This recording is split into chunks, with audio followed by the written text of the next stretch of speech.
Vamos a empezar. Hola, buenas noches a todos. Bienvenidos una vez más a nuestros viernes de charlas con Wukong. El día de hoy tenemos el gran gusto y el honor de que esté con nosotros el doctor Lorenzo Álvarez Filip. El tema que vamos a estar trabajando o con el que vamos a estar charlando es efectos y consecuencias del síndrome blanco a los arrecifes del Caribe mexicano. Antes que nada de presentar al doctor, quiero agradecerles a todos por estar aquí con nosotros, acompañando al doctor, acompañándonos a nosotros. Ya saben, mi nombre es Norma Corado. Yo soy parte de la Sociedad Latinoamericana de Buceo Científico. Y bueno, quiero presentar al doctor Lorenzo Álvarez formalmente. Voy a leer su semblanza, por favor, doctor. El doctor Lorenzo Álvarez Filip es investigador de la Unidad Académica de Sistemas Arrecifales de la UNAM en Puerto Morelos. Realizó su licenciatura en Biología en la Facultad de Ciencias de la UNAM. Después llevó a cabo estudios de maestría en el Centro de Investigación Científica y de Educación Superior de Ensenada y recibió el doctorado en Ciencias Ambientales por la Universidad de East Anglia del Reino Unido. Posteriormente realizó una estancia postdoctoral en la Universidad Simon Fraser en Canadá. En 2017, el doctor Álvarez recibió el World Reef Award por parte de la International Coral Reef Society en reconocimiento al impacto de su producción académica y sus esfuerzos a favor de la conservación de los ecosistemas arrecifales. Ha servido como secretario presidente de la Sociedad Mexicana de Arrecifes Coralinos y, bueno, sus intereses académicos siempre han incluido la evaluación del cambio ecológico en arrecifes y corales y el efecto de las crecientes presiones antropogénicas. Su labor académica se refleja en más de 50 publicaciones científicas y la formación de recursos humanos en niveles de licenciatura, maestría y doctorado.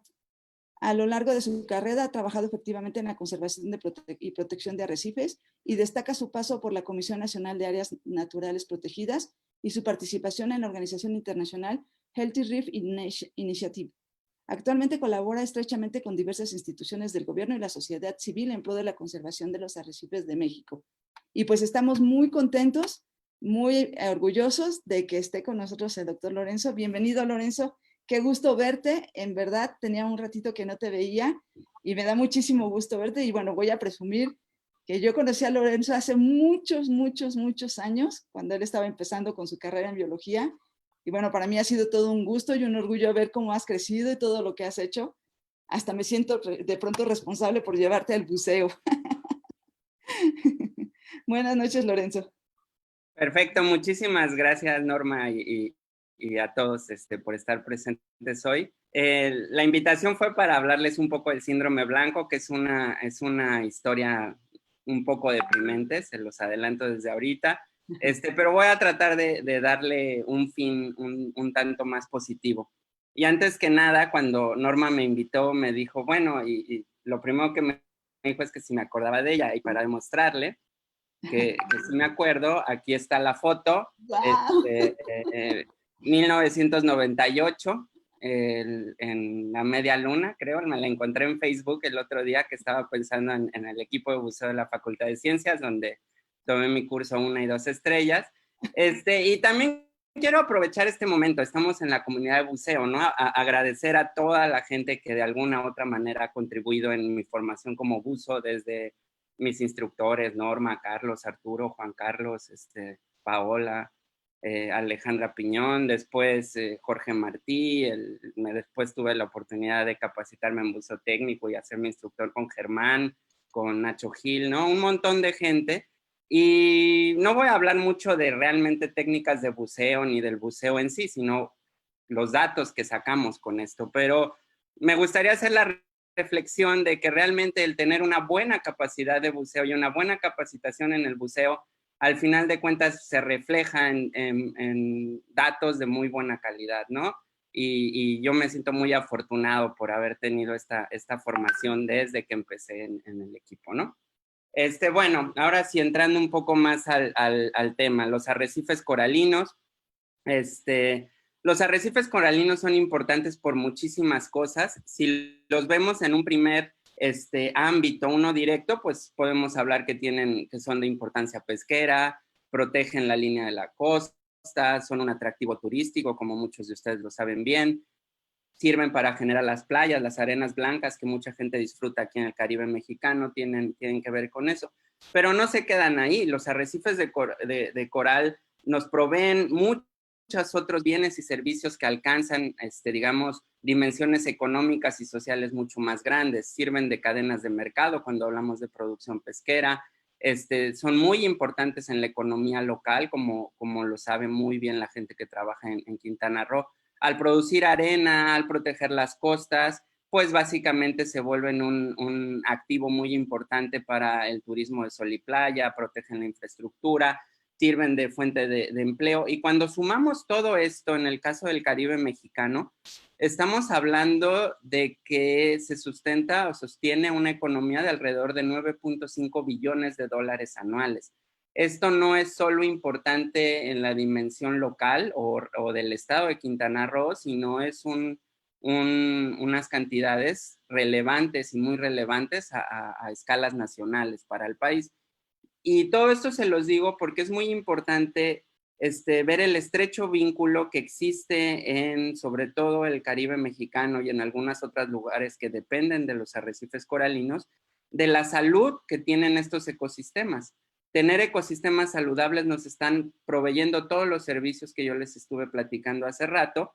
Y entonces, si nosotros vemos que hay alguna amenaza afectando la integridad ecológica o la salud de los sistemas naturales, pues es muy probable que esto repercuta en condiciones negativas para los sistemas sociales y económicos, que mucha gente es la que más interesada estaría en este factor.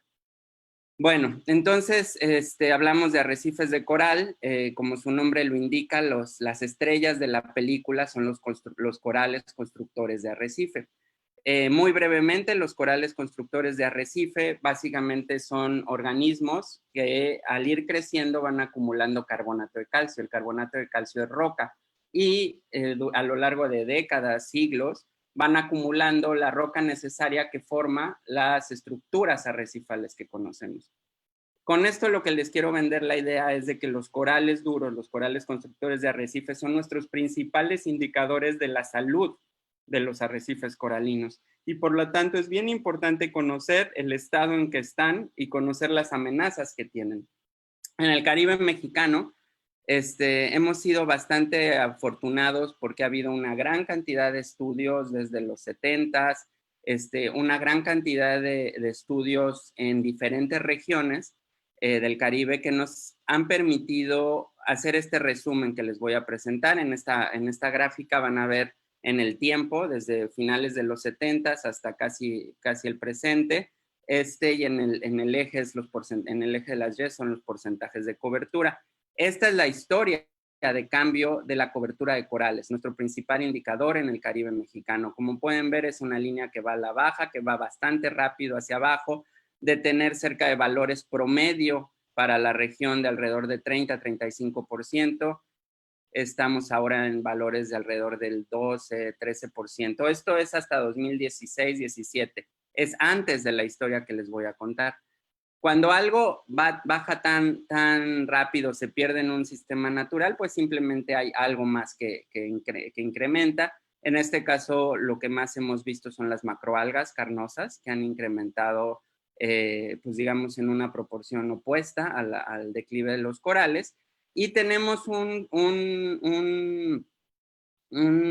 digamos, un cambio de fase alrededor del año 2000, en donde básicamente a nivel regional, en un resumen regional, podemos estar viendo que a mediados a inicios de este siglo, pasamos de ecosistemas que nos proveían, dominados por organismos que proveían importantes servicios, a organismos que realmente, si bien son parte natural de los sistemas arrecifales, no están proveyéndonos ese servicio tan importante que es el de la construcción de los arrecifes.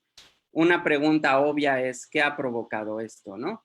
La respuesta es que hay una gran variedad de amenazas que afectan a los arrecifes coralinos. El cambio climático, no voy a estar hablando mucho de él, pero es una amenaza latente que está afectando tanto el incremento de la temperatura que provoca el fenómeno conocido como blanqueamiento. Si quieren, después platicamos un poco más del blanqueamiento, que es distinto al síndrome blanco, que es lo que les voy a estar hablando.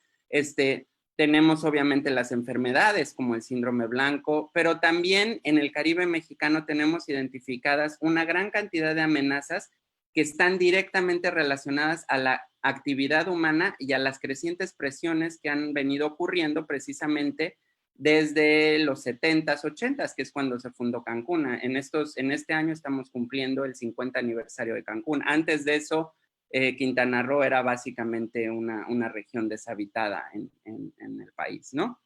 No voy a hablar mucho más de las amenazas, pero lo que quiero es que se quede en esta idea. Tenemos muchas presiones creciendo por actividad humana y las presiones generalmente están ligadas, actúan de manera sinérgica, ¿no? No podemos atribuir el daño a una sola amenaza directamente. Esto generalmente no ocurre así. Este es el contexto en el que nosotros llegamos al 2018, verano de 2018. Todo lo que les platiqué básicamente ha sido antes de esto. Y nos encontramos esto. No sé cuántos de ustedes estén familiarizados con el síndrome blanco, pero así se ve, ¿no? Así se ve. En esta foto pueden ver 4 o 5 corales enfermos. Obviamente los 2 corales cerebro del frente son los más evidentes. Pero son estas manchas blancas que le empiezan a salir al coral. Les voy a platicar un poco más. ¿Qué es el síndrome blanco? Es una enfermedad emergente que causa la muerte rápida en los corales. Puede ser en algunas semanas o en los corales muy grandes en algunos meses. Es una pérdida de tejido muy rápida. Afecta, y esto es una de las cuestiones más importantes, a más de 20 especies. Estamos hablando de casi la mitad o más de la mitad de los corales que tenemos en el Caribe, de las especies de coral que tenemos en el Caribe mexicano. Tiene una alta prevalencia. Esto es que porcentajes muy altos de las poblaciones se ven afectados. De eso vamos a estar hablando también. Y se propaga muy rápidamente, avanza muy rápidamente. También les voy a mostrar ejemplos. Para los que no estén tan familiarizados con lo que es un coral o cómo se ve, en la parte de arriba les pongo algunos ejemplos de cómo los corales se ven en un estado saludable, digamos, sin la afectación de enfermedades o alguna otra afectación. Y en la parte de abajo se ven enfermos, en este caso de síndrome blanco o plaga blanca, ¿no? Porque al final de cuentas es algo muy parecido. Son estas manchas blancas. Cuando ustedes están viendo las manchas blancas, lo único que están viendo es el esqueleto del coral. Yo les decía que los corales acumulan carbonato de calcio y están básicamente viendo el carbonato de calcio. No hay tejido vivo, es roca blanca que como se acaba de morir, se queda blanca inmediatamente. Después de eso empiezan a crecerle sobre todo algunas algas y de ahí empieza a ser colonizado por otros organismos. Hay una confusión muy grande, a veces que me toca hablar con algunos medios o con gente no tan familiarizada con el tema, entre lo que llamamos síndrome blanco, que es esta enfermedad que yo les estoy platicando, y lo que es el blanqueamiento coralino. No voy a abundar mucho, simplemente el blanqueamiento es cuando se rompe la simbiosis que existe entre unas microalgas que viven dentro del tejido de los corales, generalmente son conocidas como zooxantelas, pero esto no implica la muerte del coral, simplemente implica que las microalgas se salieron del tejido.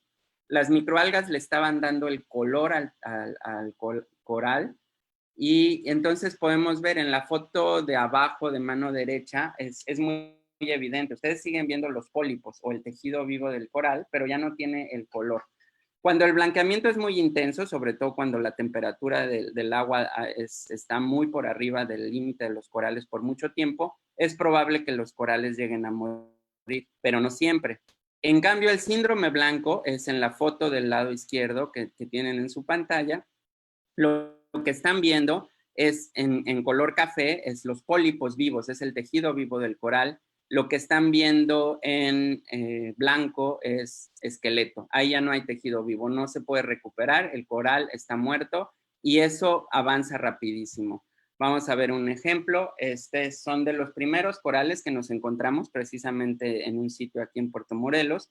3 de julio de 2018, ya estaban enfermos cuando los encontramos.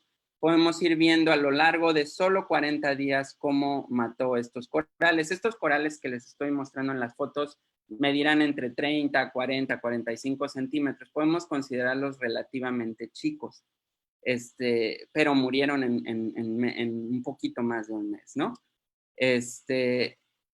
Pero esto se vuelve mucho más trágico cuando vemos este ejemplo. Este es un coral pilar, conocido como, su nombre científico es Dendrochira cylindrus,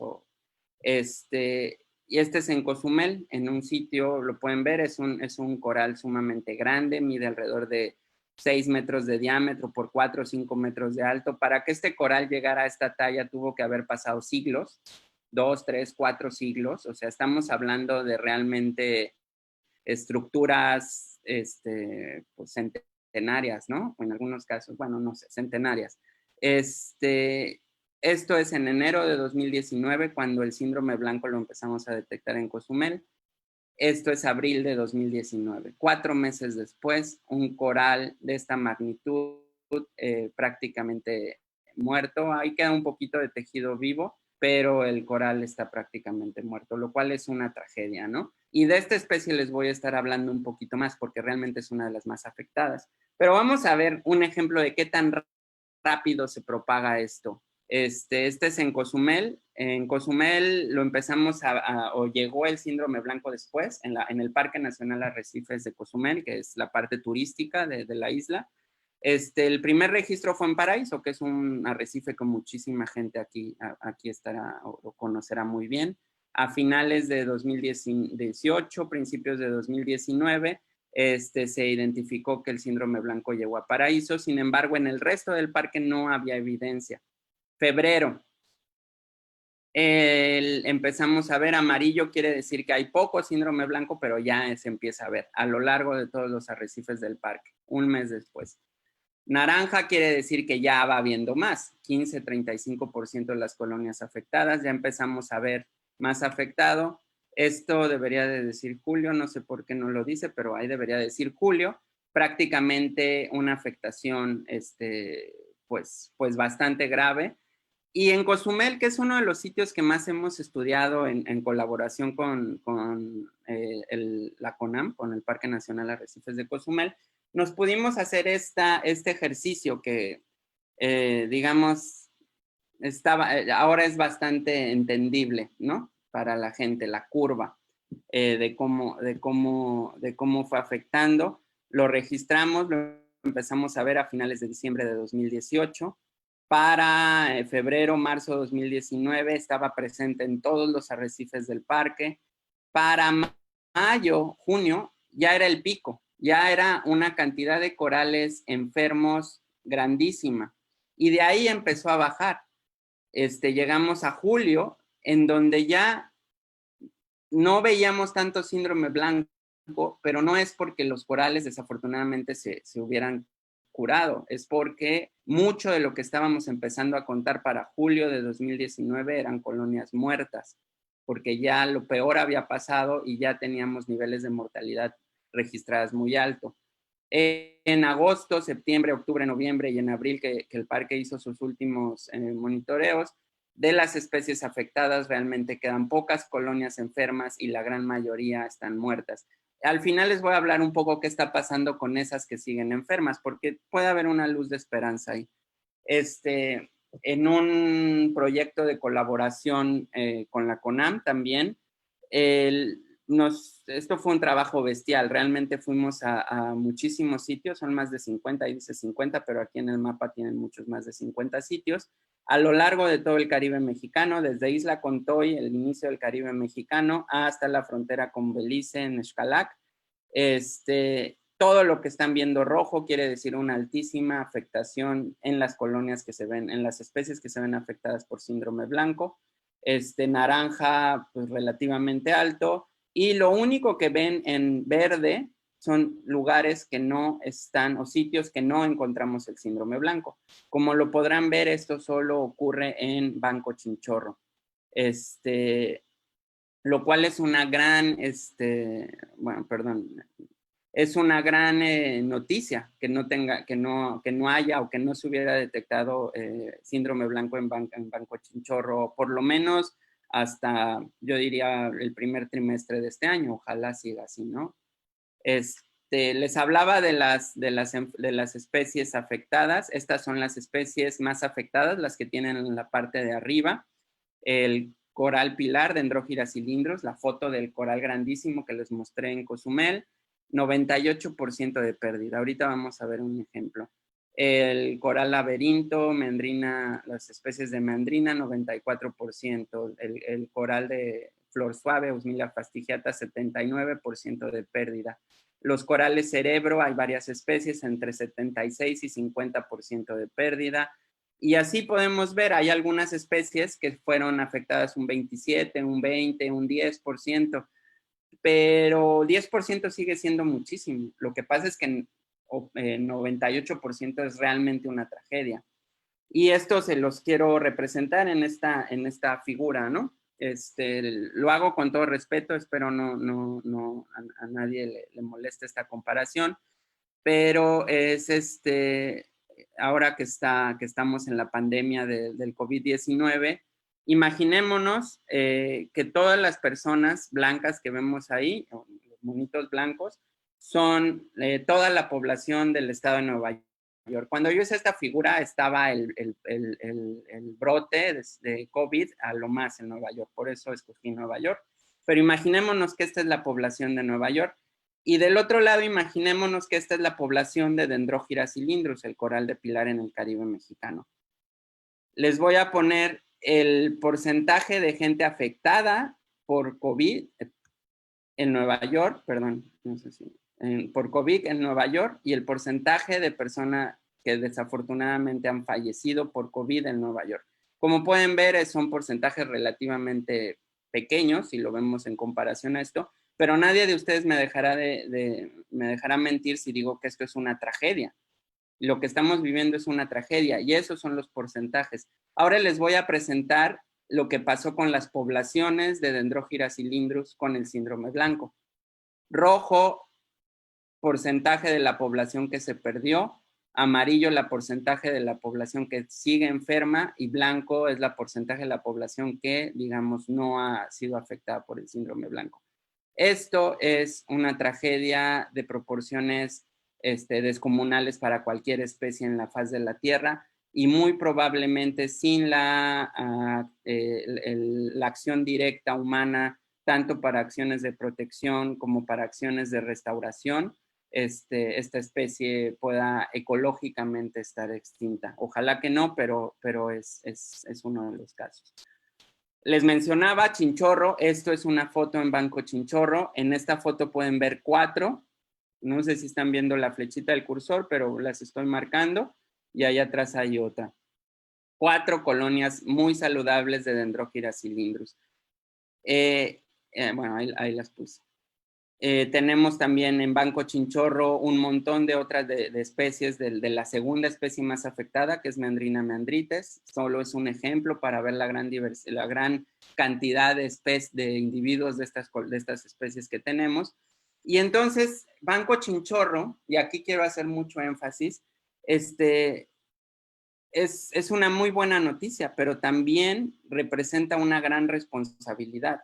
Y esto yo no me quisiera quedar en que es responsabilidad de los encargados del área protegida que tienen que de alguna manera estar velando porque esto siga así, sino se vuelve una responsabilidad de absolutamente todas las personas que tienen injerencia en Banco Chinchorro, los prestadores de servicio, los turistas, los pescadores. Y yo la otra vez tuve la oportunidad de hablar con a algunas personas de relaciones exteriores y les mencionaba, es que esto debería de ser algo que se esté casi pensando en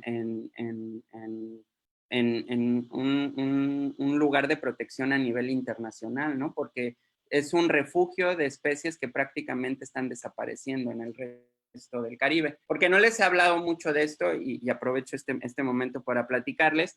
El síndrome blanco empezó o se observó, o lo que conocemos como síndrome blanco, se observó primero en 2014 en las costas de Florida, de ahí se observó en México en 2018, ahora ya llegó a Belice, está en Jamaica, las Islas Vírgenes, y se está moviendo a lo largo de todo el Caribe mexicano, de todo el Mar Caribe, y obviamente es probable que las drásticas cosas que yo les platiqué ahora estén pasando en el resto del Caribe, que es donde se distribuyen todas estas especies, ¿no?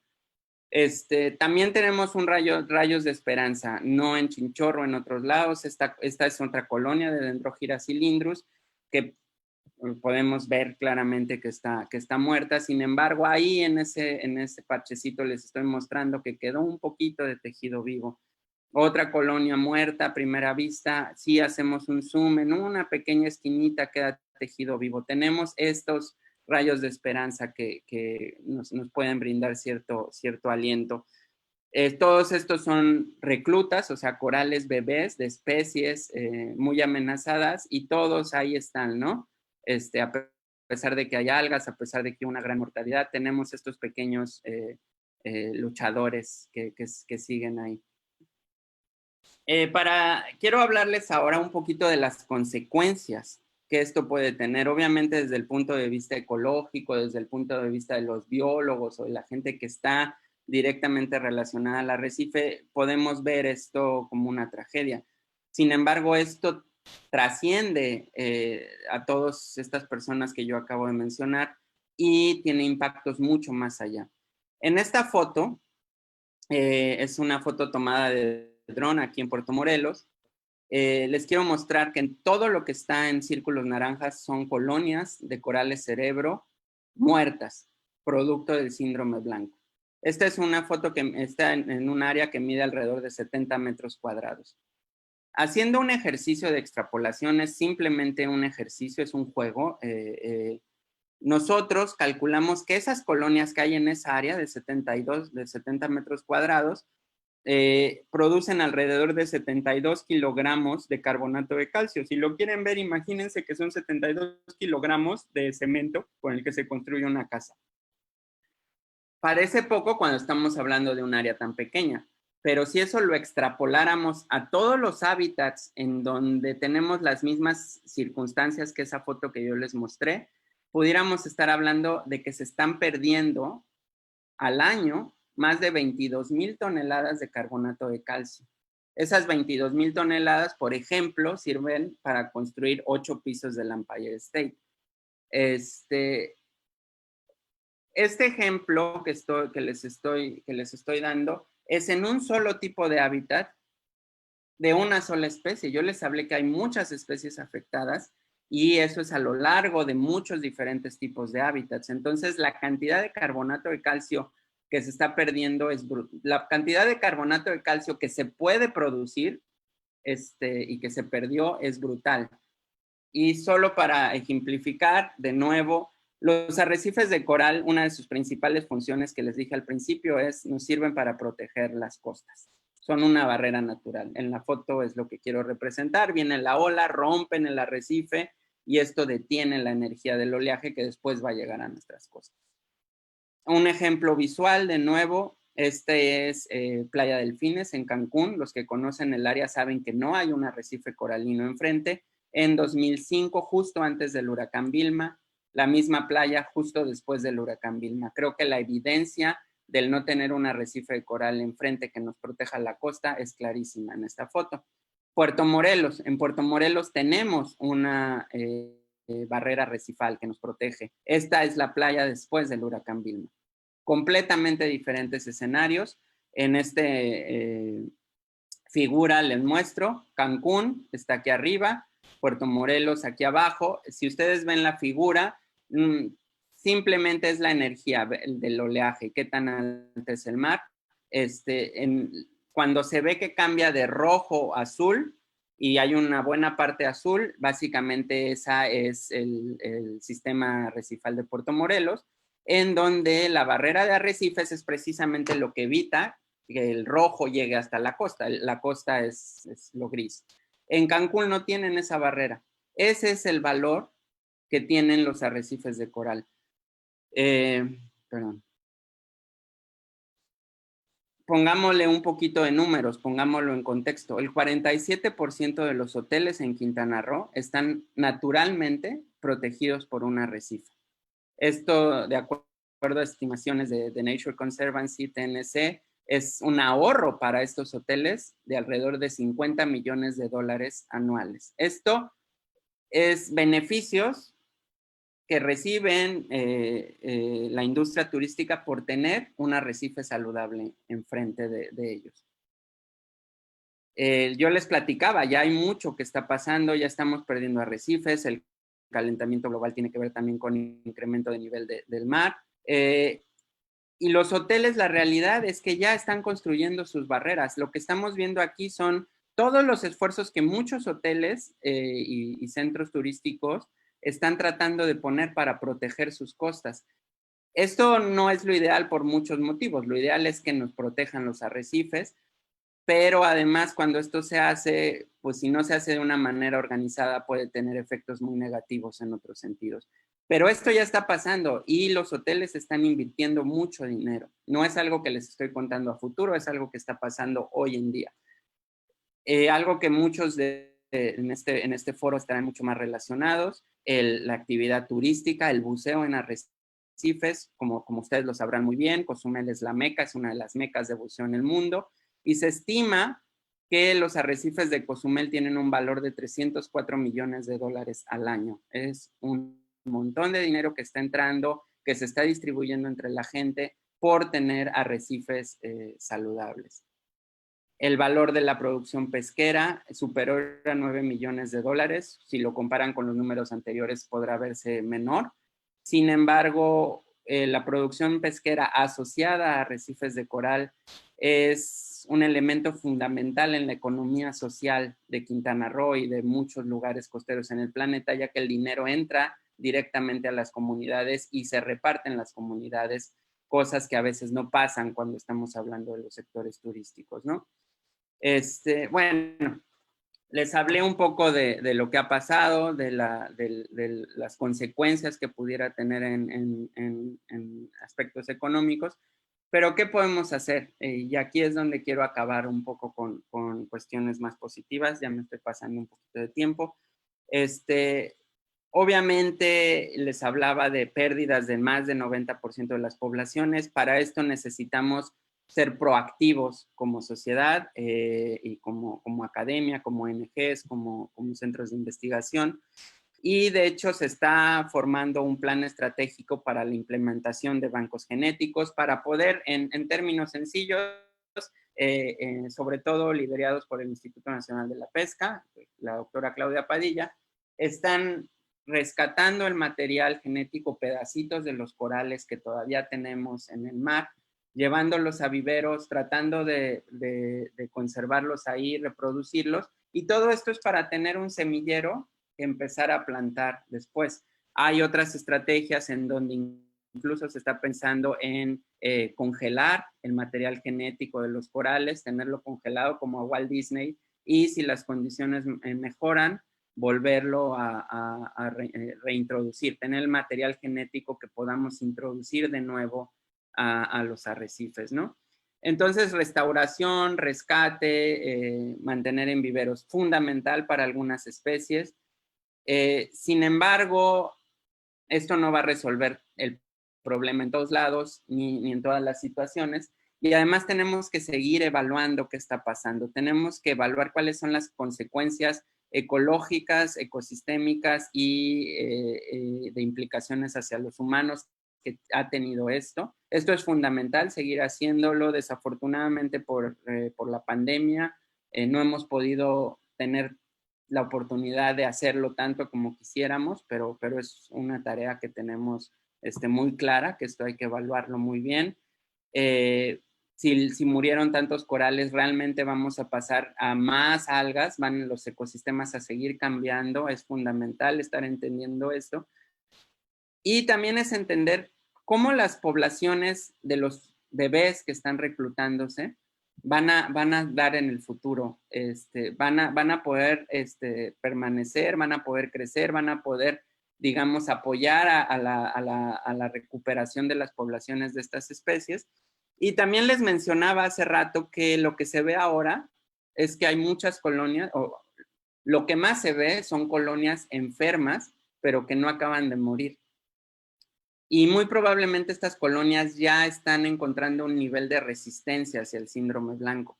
Entonces, darle seguimiento a estas colonias, sobre todo, estos ejemplos los doy porque entiendo que hay mucha gente que está interesada en actividades de buceo científico, en un foro de buceo científico, pues son oportunidades que hay para desarrollar en este contexto. Darle seguimiento a estas colonias, saber qué está pasando.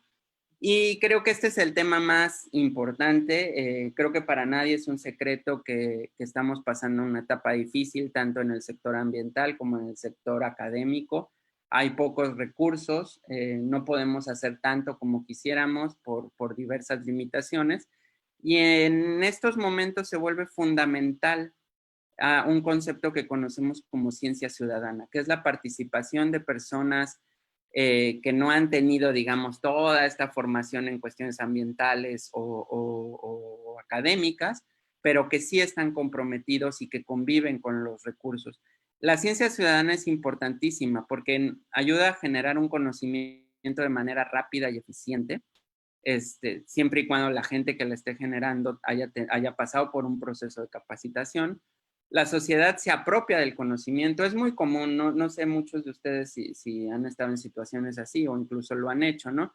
Siempre es culpa de alguien más. En las áreas naturales protegidas, en los arrecifes de coral, siempre es culpa de alguien más. Pero al momento de nosotros estar responsabilizándonos de la toma de datos, de la evaluación de cómo están los sistemas, ya se vuelve nuestro problema, porque nosotros lo estamos generando y eso es importantísimo. Y esto obviamente aumenta la corresponsabilidad en la toma de decisiones. Si yo estoy más informado, además de ser responsable de lo que está pasando, también tengo más argumentos para pedirle a la autoridad o a los tomadores de decisiones que tomen decisiones en un sentido que yo considere más adecuado. Y obviamente ayudar a la promoción y difusión del problema. Esto es fundamental.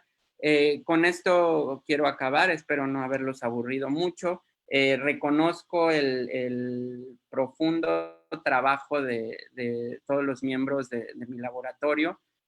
Muchos de los datos que les presenté fueron tomados de una manera súper intensiva, sobre todo con la ayuda o con el liderazgo de Esmeralda Pérez y Nuria Estrada. Pero todo el equipo del laboratorio fue fundamental para presentar mucho de lo que les mostré. Si quieren conocer un poquito más del síndrome blanco, en esa página tenemos un resumen visual con fotos de algunas de las cosas que le presenté.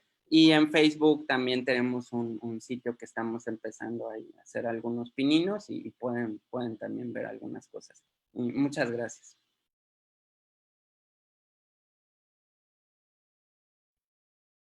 Muchas gracias, Lorenzo. Yo creo que fue muy interesante la plática. Creo que sí, efectivamente, parece que el panorama no se ve muy bien, pero bueno, para eso está, en la ciencia y para eso queremos pensar que también con eso podemos contribuir. Y bueno, pues muchas gracias. Tenemos muchísimas preguntas, y muchísimos comentarios y saludos, particularmente saludos. Espero que en algún momento te puedas meter a los comentarios y ver todos los saludos. Todo el grupo de instructores te manda saludos. Entonces, Gracias. y tus compañeros también. Y bueno, vamos a empezar por algunas de las preguntas. Antes que nada, agradecerles a todos pues por acompañarnos, por sus preguntas, sus comentarios. Eso es lo que hace rico a este tipo de charlas, donde tenemos gente que además sabe muchísimo y que puede contestarnos de primera mano, pues todas esas dudas que de pronto tenemos, ¿no? Entonces, pues voy a empezar con las preguntas.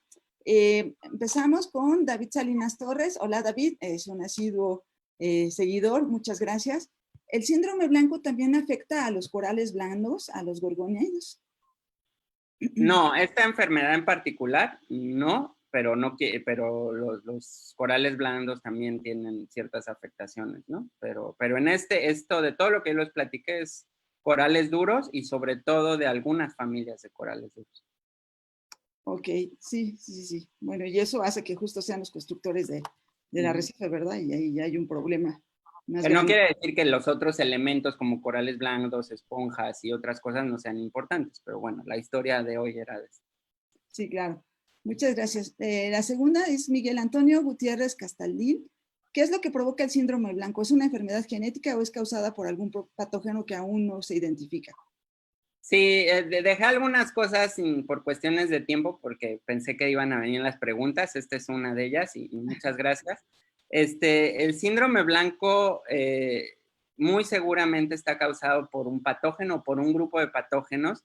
Mucha de la evidencia que se va generando apunta que son grupos de bacterias, pero no está 100% comprobado, ¿no? Pero digamos en Florida, que esto les llegó antes, ya han tenido más tiempo de ir desarrollando, mucha de la evidencia que han generado hasta ahora apunta a que no es una bacteria, sino agregados de bacterias, y aquí se vuelve muy difícil entender realmente qué bacteria o qué bacterias están produciendo el daño y qué otras están siendo oportunistas.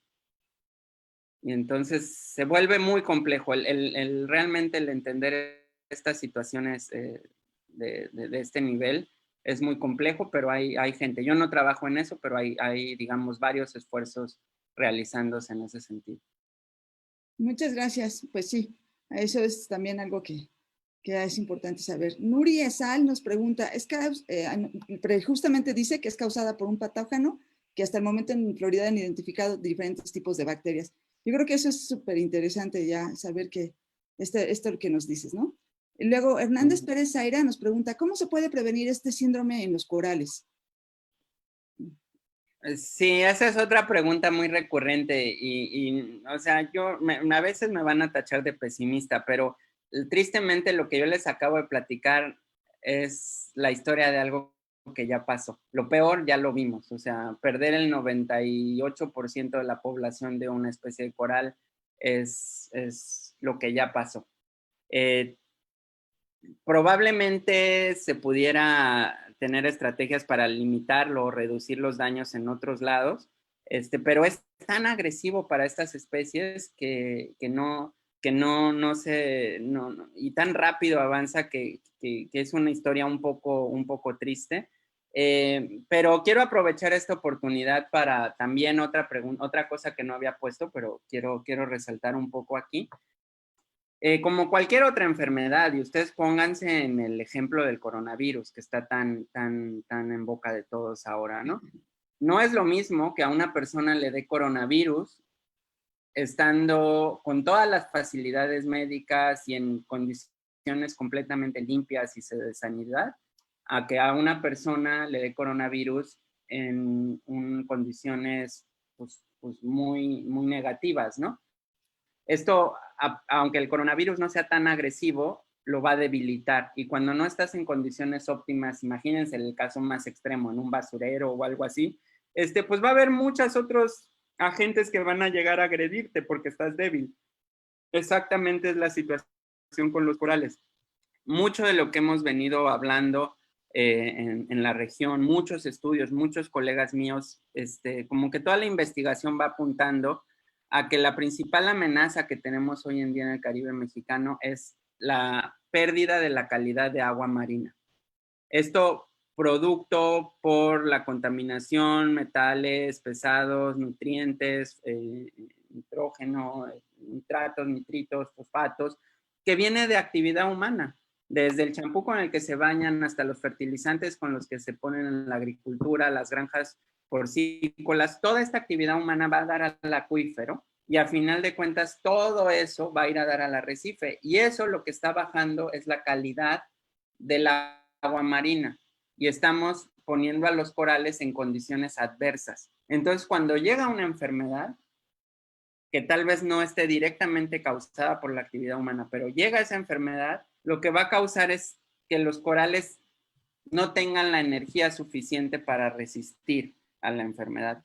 Y entonces, en el contexto amplio, tenemos que reducir eso en el Caribe mexicano, en el estado de Quintana Roo y en la península de Yucatán. Esas afectaciones crónicas que estamos teniendo sobre los sistemas, es fundamental empezar a controlarlo y limitarlo. La pregunta de por qué si alguien la va a hacer es compleja, ¿no? Porque pues, la situación es muy compleja en esta zona, pero bueno, podemos hablar de eso largo y tendido, ¿no? sobre qué hacer en cuestiones específicas, por ejemplo, para salvar a colonias. Se ha hablado mucho de aplicar antibióticos, es muy probable que sean bacterias, ha habido ejercicios para aplicar antibióticos.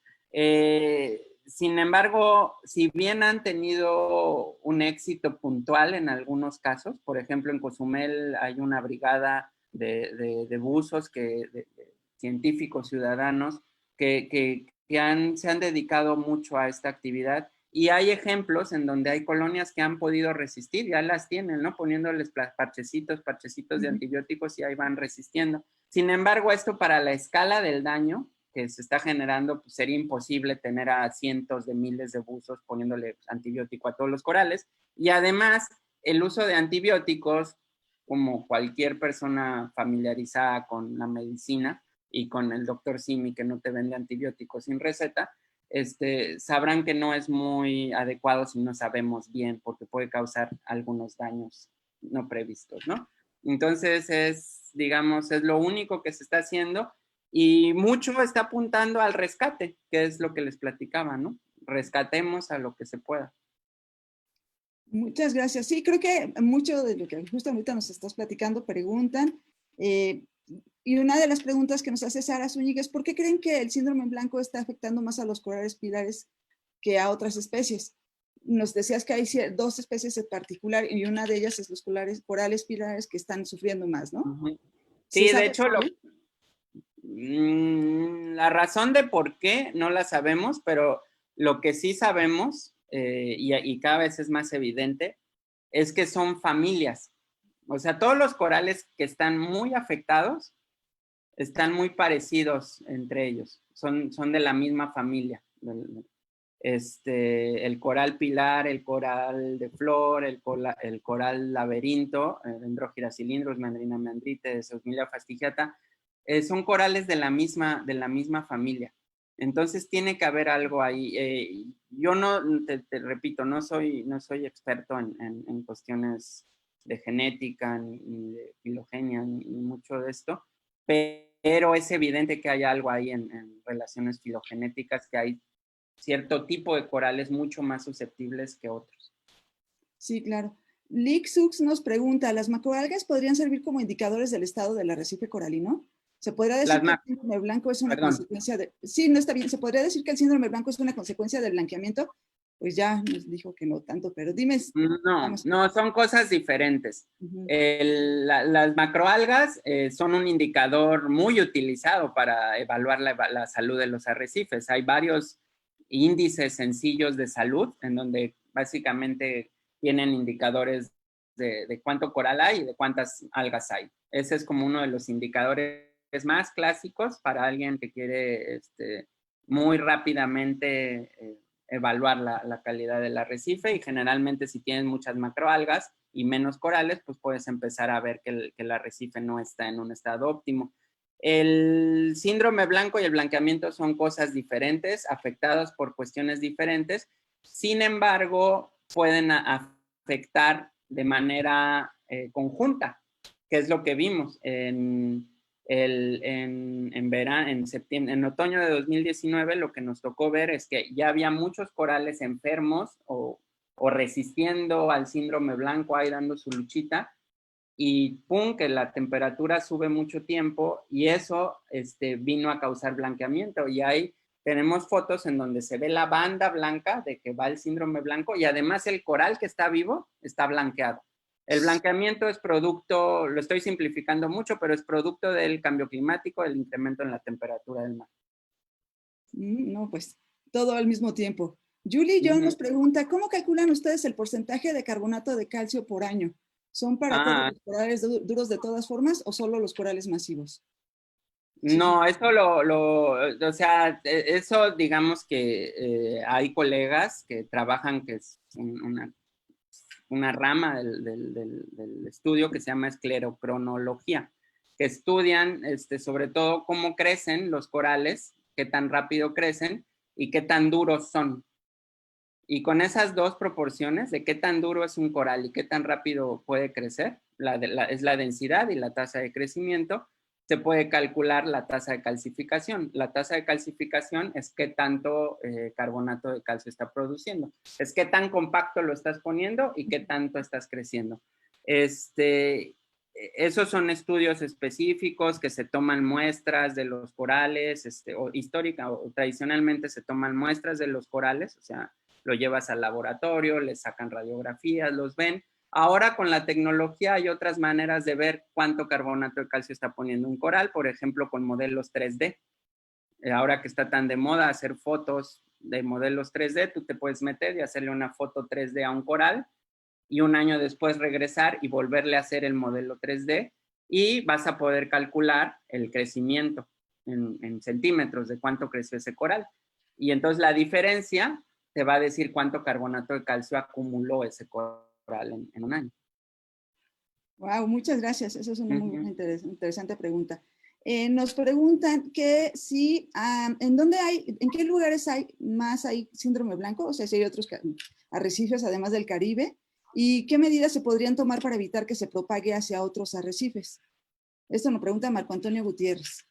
Sí, el síndrome blanco es un término que se acuñó aquí en México o se decidió utilizar en México. El término síndrome generalmente lo utilizamos cuando no tenemos exactamente claro el patógeno que lo causa, porque ahí sería más adecuado usar enfermedad. Pero síndrome blanco se refiere a una afectación que causa un tipo de daño evidente, que en este caso son las manchas blancas.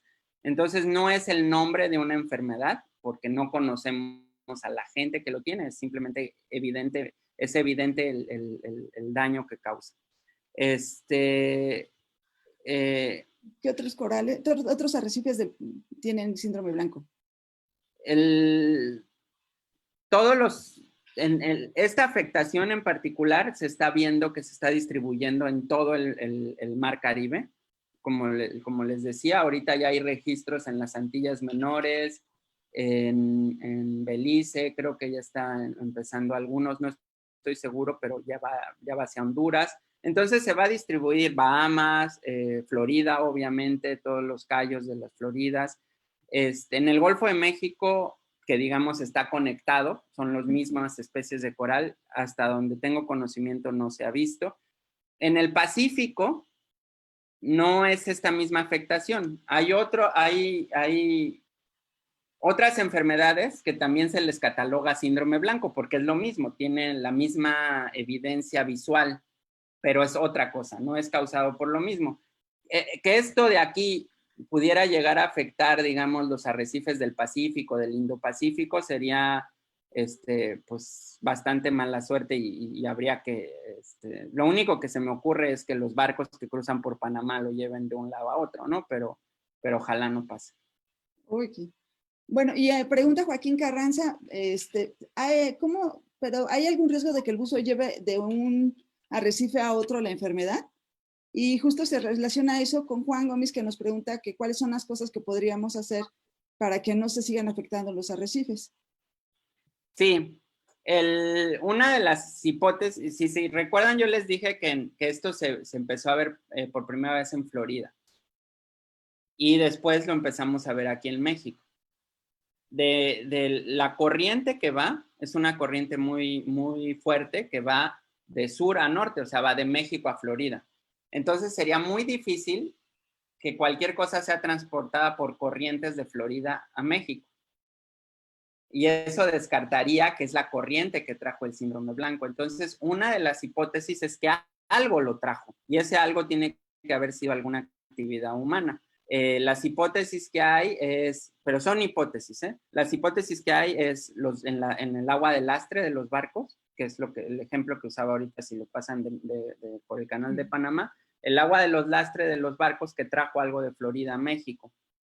Otra hipótesis es probablemente, lo repito y hago énfasis que no está probado, son hipótesis, que turistas o gente que buceó en Florida después vino y buceó aquí y tenía el agua en el chaleco o tenía su equipo mojado o algo que lo tenían. Entonces, una de las actividades, digamos, ya para la gente que realiza la actividad de buceo que se recomienda mucho, es obviamente que si vas de un lugar a otro, te asegures de que tu equipo está perfectamente enjuagado, seco, que lo dejaste, digamos, en condiciones que se limpie, ¿no?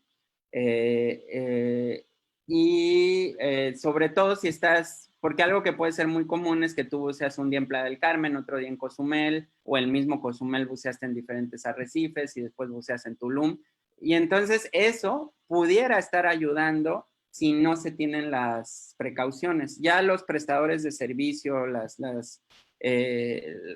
áreas naturales protegidas, pues tienen ciertas recomendaciones o normatividades para ese tipo de acciones que en gran sentido implica, pues, limpia bien tu equipo, ¿no? Y déjalo secar. Bueno, eso es muy importante. Creo que sí es una responsabilidad que podemos tener los buzos. Y bueno, ya ahora con la pandemia, pues además hay que hacer otras cosas también con el equipo. Entonces, por lo menos se podrá garantizar también que no estemos llevando bichos de un arrecife a otro. Nos pregunta Carlos Jaimes, ¿qué relación tendrá el sargazo y las arribaciones masivas con este tipo de enfermedad? Solamente agravarán, supongo, la condición del coral y hará que sea más fácil que se enferme, ¿verdad? Perfecto, esa es lo que acabas de decir, es clarísimo, ¿no? O sea, yo les hablaba de todos los problemas que tiene la costa. Bueno, cuando el sargazo llega, el sargazo en sí no creo que es un problema tan grave, pero cuando se pudre en las costas, genera condiciones en el agua muy negativas. Agua sin oxígeno, genera muchos nutrientes, promueve el desarrollo de comunidades bacterianas y todas esas condiciones pueden obviamente ser muy negativas. Había también una teoría de que el síndrome blanco de alguna manera lo traía el sargazo y estaba asociado al sargazo. Eso es algo que yo nunca he estado muy convencido de que sea cierto, porque el síndrome blanco lo hemos visto también muy agresivo en lugares donde no llegan el sargazo de manera tan masiva. Por ejemplo, en la costa de Sotavento de Cozumel o de Isla Mujeres. O sea, son lugares que, digamos, el sargazo viene de un lado de la isla, no llega, y en ese lado de la isla seguimos viendo el síndrome blanco y seguimos viendo que avanzó muy rápido. Ok. Bueno, pues mucha gente dice que qué pena que de verdad ya no se puede hacer nada por ciertos corales, que es verdad que sí ya los perdimos. No, bueno, perdón, ahí sí quiero hacer énfasis. No es que no se pueda hacer nada, pero, o sea, ya pasó una tragedia. Lo que se puede hacer muchas cosas, entre ellos el rescate, actividades de restauración y obviamente dar un seguimiento a lo que queda, ¿no? Es bien importante porque pues quedan cosas, o sea, quedan algunos corales, quedan colonias y hay que darles un seguimiento y ver cómo se van adaptando a esta su nueva normalidad de ellos, ¿no? Claro, Se pueden hacer muchas cosas, pero pasó una tragedia. Yo creo que ese es el mensaje. claro. Luis Tiscareño, ¿cuál es la relación entre la pérdida de complejidad estructural y el síndrome blanco en los arrecifes de Cozumel? ¿La hay? Esa es una excelente pregunta que traté de ejemplificárselas un poquito con la parte que les mostraba de cuánto carbonato de calcio se pierde.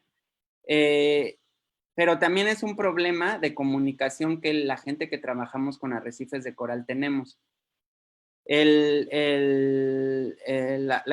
La complejidad estructural la dan los corales cuando crecen, pero cuando un coral se muere, la complejidad estructural ahí queda, porque lo que se murió es solo una capa muy pequeña de tejido, pero la complejidad va a quedar.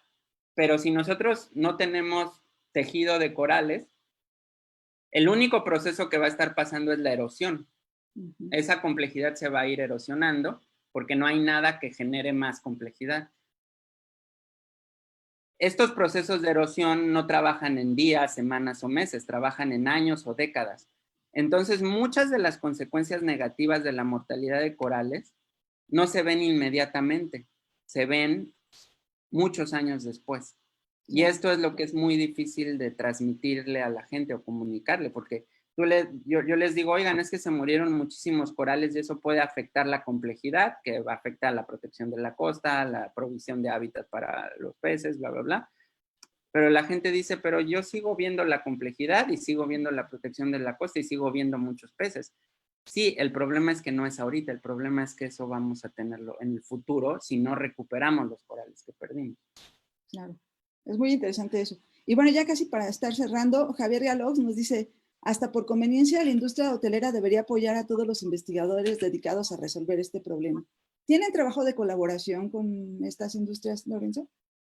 Yo personalmente no, pero por ejemplo tengo colegas, sobre todo gente que trabaja en cuestiones de restauración. Ahora hay muchos hoteles que están viendo esto como una oportunidad de ayudar en la conservación, pero también una oportunidad de negocios, hay que decirlo como es.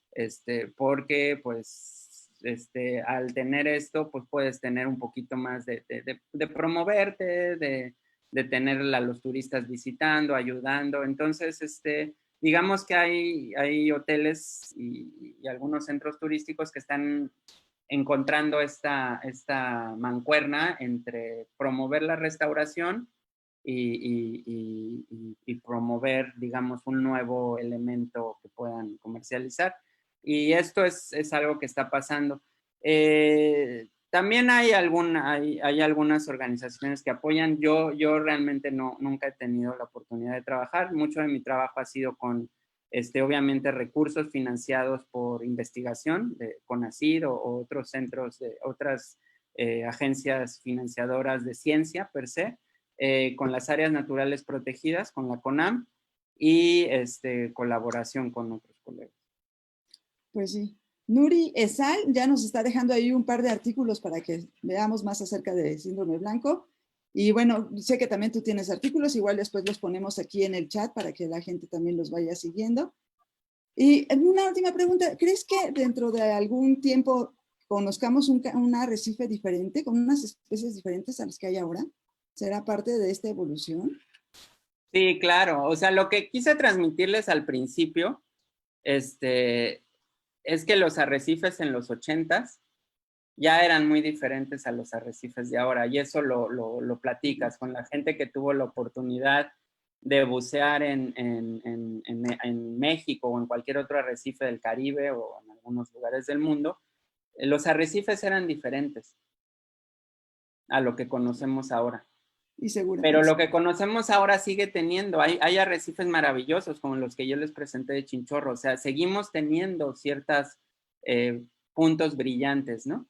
Si no nos ponemos las pilas, es muy probable que esto solo vaya empeorando y que nuestros hijos o las generaciones que vienen, pues tal vez sigan viendo arrecifes, tal vez sigan viendo la estructura, sigan viendo uno que otro coral, sigan viendo peces, sigan viendo cosas, pero va a ser diferente a lo que los que lo conocimos, digamos, en la última década, en el último par de décadas, tuvimos la oportunidad de ver.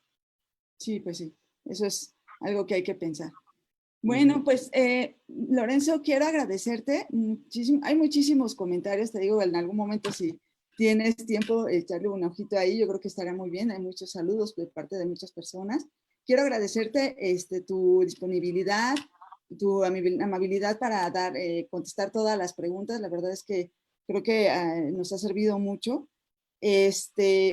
Hay una pregunta que es recurrente: ¿cómo podemos apoyar en campañas? ¿Qué podemos hacer? ¿Cómo nos podemos involucrar? Sobre todo porque pues hay mucha gente que quiere dedicarse a servicio científico. Entonces, bueno, yo creo que esa sería ya la última cosa que te pediríamos, si tienes algún comentario o algo así. Sí, eso es fundamental. O sea, yo valoro muchísimo la energía y la disposición. Para la gente que vive en Quintana Roo y digamos que trabaja en los arrecifes de Quintana Roo, pues ya hay varias brigadas o grupos organizándose en Tulum, en Cozumel, aquí en Puerto Morelos.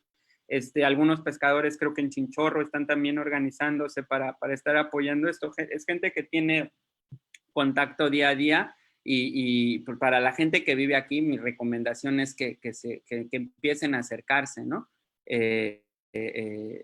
Pues porque es fundamental su participación. Para la gente que vive fuera, digamos, en Ciudad de México, en otras ciudades, creo que ahí deberíamos de empezar a pensar en otras estrategias. Su ayuda es fundamental también, pero creo que su ayuda sería como más puntual, ¿no? O sea, pueden venir, habría que planear un proyectito o un proyecto en donde vengan a tomar cierto tipo de datos, se pueden acercar conmigo si quieren hacer tipo de muestreo ecológico o se pueden acercar con la gente de Claudia, de Anastasia Banasac, si están pensando en reproducción, en restauración. Se pueden acercar con otros investigadores y plantear ciertos proyectos en conjunto. Ahí no les puedo ahorita decir esto en particular, ¿no? Pero creo que la estrategia sería un tanto diferente. Sería acercarse, diseñar un proyecto, cuánto tiempo pueden venir, cuánta gente puede venir, qué capacidades tienen, o sea, porque pues digamos, depende que las capacidades que el grupo que va a apoyar tenga, pues es lo que también se puede hacer. Tendría que haber esa interacción previa, pero claramente es algo súper importante y necesario. Pues bueno, ya de antemano te digo que vas a tener a la Sociedad Latinoamericana de Buceo Científico ahí dándoles lata a ti, a Lorenzo, a Anastasia, a Claudia, que afortunadamente también hemos podido tener intercambio con ellas. Y por supuesto estamos ahí para ayudarlos y pues bueno, también poder coordinar este tipo de cosas, porque creo que lo más importante es hacer una buena coordinación de trabajo. Y perdón, y también con las áreas naturales protegidas. Claro, sí, con Mari Carmen. Sí, también con Mari Carmen, en Cancún, en las diferentes áreas naturales protegidas, también puede haber esta combinación, digamos, en 3 ángulos, ¿no? Que haya una participación de academia, de voluntarios o gente con la energía de ir a mojarse y con también viendo las necesidades de manejo. O sea, puede haber muchas oportunidades ahí con una vinculación adecuada. Bueno, pues ahora sí, muchísimas gracias, Lorenzo, qué amable, ha sido una gran plática, hemos tenido muchísima gente preguntando cosas, felicitándote, preocupándose, creo que también es importante que como buzos nos preocupemos por estas cosas y nos hagamos responsables y veamos qué son las cosas que podemos hacer. A lo mejor de pronto parece que la Ciudad de México está muy lejos del Caribe, pero en realidad estamos tan conectados que sí sería importante que incluso cambiar nuestros propios hábitos para poder evitar seguirle cargando la mano a esos lugares que nos gustan tanto para bucear, ¿no? Claro, bueno, perdón, nada más rápido. En Cozumel precisamente es el ejercicio que están tratando de hacer, ¿no? El reducir la carga en algunos arrecifes y distribuirla. Y pues ser consciente de esas acciones de manejo cuando uno va a visitar es bien importante, ¿no? O sea, si desafortunadamente tú querías ir a apalancar, pero a ese arrecife en ese momento pues está bajo un descanso, pues no presionar al prestador de servicios que te lleve, ¿no? Pues sí, pues sí, pues tantas cosas que platicar, Lorenzo. Muchísimas gracias. Yo espero tenerte pronto por acá otra vez, que nos estés ahí echando otra platicadita. Y bueno, saludarte, desearte mucho éxito, que estén muy bien, mucha salud para todos, porque esto es lo más importante ahorita, también para los corales. Y pues vamos a trabajar y hacer cosas interesantes para poder sacar adelante esto. Gracias de verdad. No sé si quieras decirle a alguien algo más a los demás. No, muchos saludos, muchas gracias a la sociedad por la invitación y pues si dices que hay tantos instructores de mis tiempos, perdón por portarme tan mal, ¿no? No, bueno, no, de eso nunca hablaremos. Gracias a Lorenzo, gracias a todos por acompañarnos. Han sido una gran plática y creo que eso es algo importante que teníamos que conocer. Nos vemos dentro de 8 días y muy amables. Gracias. Hasta luego. Buenas noches. Adiós.